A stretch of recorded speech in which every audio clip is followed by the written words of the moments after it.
Hello everyone, Ranjana from Anaira beauty salon and spa and academy. आज हम waxing technique के बारे में बात करने जा रहे हैं कि हमारा वैक्सिंग में किस किस टेक्निक का यूज़ करना चाहिए और किस किस चीज़ का केयर करना चाहिए। हमारे क्लाइंट को हमेशा ध्यान रखना चाहिए कि उनका स्किन बिल्कुल ही जब वैक्स करे, जिस भी पोर्शन में वैक्स करे वो पोर्शन बिल्कुल क्लीन होना चाहिए और उसमें मॉइस्ट बिल्कुल नहीं होना चाहिए, क्योंकि ठंड के मौसम में तो आपको वैक्स करने में कोई भी किसी भी तरह का दिक्कत या प्रॉब्लम नहीं आता है, बट समर के टाइम में बहुत ही प्रॉब्लम फेस करना पड़ता है, क्योंकि उस टाइम स्वेट होता है। स्वेट का मतलब होता है मॉइस्चराइज, बहुत सारा मॉइस्ट वो हमारे स्किन में आ जाता है और हमारे स्किन में एक जब आप वैक्स अप्लाई करते हो तो हेयर बिल्कुल भी रिमूव नहीं होता है। तो उस टाइम हमें बहुत सारे टेक्निक यूज़ करने पड़ते हैं कि सबसे पहले उस जिस पोर्शन में आपको वैक्स करना है वहाँ पे अच्छी तरह से आप उस पोर्शन को क्लीन कीजिए। क्लीन करने के बाद वहाँ जब तक पूरी अच्छी तरह से बॉडी ड्राई ना हो जाए तब तक आप वहाँ पे वैक्स अप्लाई मत कीजिए। पहले अच्छी तरह से उस पोर्शन को ड्राई होने दीजिए, देन उसके बाद आप वहाँ पे वैक्स अप्लाई कीजिए। तब आपका हेयर एक बार में रिमूव होगा और किसी तरह का रेडनेस रैशेज बिल्कुल नहीं आएगा। जब हम वैक्स करते हैं तो हम इस तरह का स्टिप यूज करते हैं।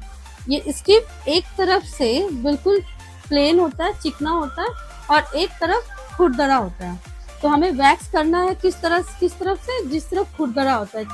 जिस तरफ चिकना या क्लीन होता है उधर से आपका हेयर रिमूव नहीं होगा, आपका हेयर रिमूव इस खुरदरे पोर्शन से होगा। और भी हमें एक चीज का केयर करना चाहिए कि वैक्स हम दो तरह का स्पैचुलर यूज कर सकते हैं। एक ये इस तरह का स्पैचुलर मिलता है जो स्टील का होता है, और एक ये वुडन स्पैचुलर होता है।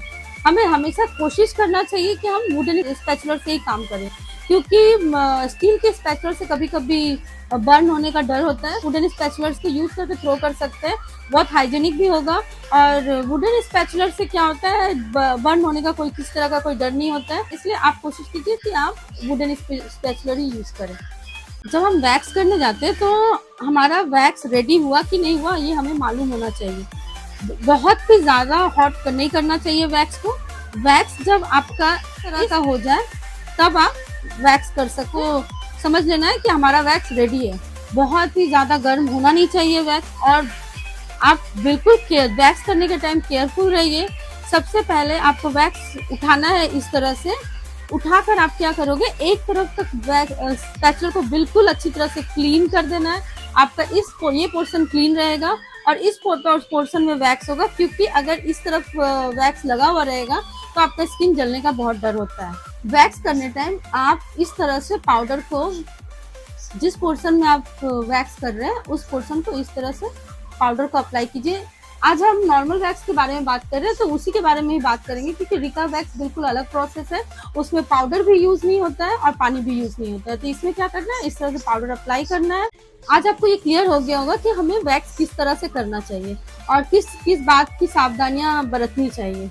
अगर आप अच्छी तरह से अपनी सावधानियां बरतेंगे तो आपके क्लाइंट को भी किसी तरह का प्रॉब्लम नहीं होगा, उन्हें रैसेज नहीं आएंगे, उनका स्किन सेफ रहेगा, अच्छा रहेगा। और जब भी आप हाइजेनिक और अच्छे प्रोसेस से काम करेंगे तो आपके क्लाइंट भी खुश रहेंगे और बार बार वो आपके पास आएंगे।